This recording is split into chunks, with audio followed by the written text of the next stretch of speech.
They laughed at me every single day. I stayed late, sacrificed everything, and they didn't even notice. But the moment I finally took control, it wasn't just about revenge, it was about showing the world who I really am. My name is Asher Nolan, I'm 33, and I manage a small but growing tech startup in Denver, Colorado. Every morning, I wake up before sunrise, the smell of strong black coffee filling my tiny apartment, the crisp Colorado air brushing my face as I walk to the office. My day starts with the hum of computers powering up, the smell of leftover pizza in the break room, and the constant ping of Slack messages demanding my attention. I've always been the kind of guy who puts in the work no one sees. I stay late to fix spreadsheets no one else wants to touch. I skip dinners with my sister or weekends at home because I believe in building something meaningful. But not everyone appreciates that dedication. Some even mock it. Some hide their laughs behind fake smiles while taking credit for my work. And that's where Rylan Cross comes in. He's not just a colleague, he's been a friend since college, someone I trusted, someone I thought had my back. Little did I know that trust would be shattered in the cruelest way imaginable. Rylan had this way of making me feel like I was crazy for caring too much. Relax, Asher, nobody's keeping score, he'd smirk, tossing his coffee cup onto the counter like he owned the place. But I did the numbers, 12-hour nights, weekends at the office, countless personal savings poured into projects he later presented as his ideas. He'd borrow my presentations in team meetings, then make offhand comments like, "Good job putting this together, Asher, really helped me shine." And every time he said it, I felt a pang in my chest. It wasn't just the stealing, it was the mocking, the way he made me feel invisible while benefiting from everything I sacrificed. The worst part, everyone else laughed along. Even the investors seemed oblivious, and that's when I realized, it wasn't just about work, it was personal.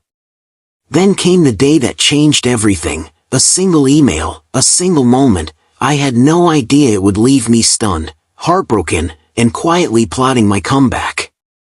It happened during a live investor call. Rylan presented a product pitch I had built from scratch, slides, graphs, strategy, every late night hour I'd invested. And he delivered it with a grin, casually dropping lines like, "Thanks to Asher's groundwork, we're ready to expand faster than ever." My chest tightened, my hands curled into fists under the desk, the taste of metallic panic filled my mouth, the fluorescent lights felt too bright, mocking me as I sat there, heart pounding. I wanted to scream, to call him out, but I knew restraint was my ally. He looked at me mid-call, smirking, thinking he'd won. And in that moment, I made a silent promise, they wouldn't see me coming next. I started quietly, methodically. I documented every email, every Slack message, every line of work that was originally mine. I secured meetings with key investors, not to expose him rashly, but to prove my own credibility. Every evening, I stayed behind, typing notes, compiling data, planning my next move with surgical precision. The smell of coffee grew stronger as nights blurred into mornings. My apartment became a war room of spreadsheets and projections, and every time Rylan bragged in the office, I reminded myself, patience was my weapon, and dignity my shield. I didn't lash out, I didn't argue, I prepared. And then the messages started. "Asher, what are you doing? Stop this now." Rylan texted, his tone frantic, entitled, "You can't go public with this information, don't ruin us."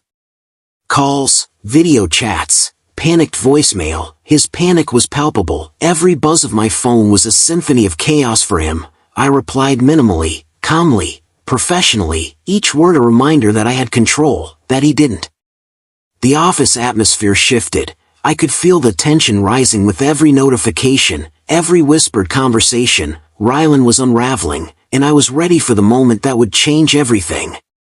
The day of the board meeting arrived. Investors gathered, the spotlight on the conference room, the city skyline behind us through floor-to-ceiling windows. I presented my work, completely my own, flawlessly executed, undeniable. Gasps filled the room as they realized who had built the project from the ground up. Rylan sat there, frozen, the smirk gone, eyes wide in disbelief. The murmurs turned into applause for me. I simply said, calmly, I guess hard work speaks for itself. He tried to speak, to defend himself, but the evidence was undeniable. The crowd watched his public humiliation in real time, his entitlement evaporating into stunned silence, and for the first time, I felt that quiet, understated triumph I had been craving. Ryland's career took a nosedive, colleagues distanced themselves, investors were wary, his reputation crumbled. Meanwhile, I continued building, learning, growing, more respected than ever. Sitting in my office the next morning, sunlight streaming through the blinds, the hum of a productive team around me, I realized something profound. Revenge is fleeting, but dignity endures. Perseverance, honesty, and unwavering commitment to your values outlast deceit and entitlement every single time. Now, I walk outside, the Denver breeze brushing my face, coffee aroma in the air, and I feel peace I've never known before. The lesson is simple. Sometimes the best revenge isn't anger, it's proving your worth. Have you ever been betrayed like this? Comment below. I want to hear your story. And if you want more real, intense stories of heartbreak, betrayal, and triumph, hit subscribe and join the journey. Remember, your patience, your dignity, your perseverance, that's what really defines you.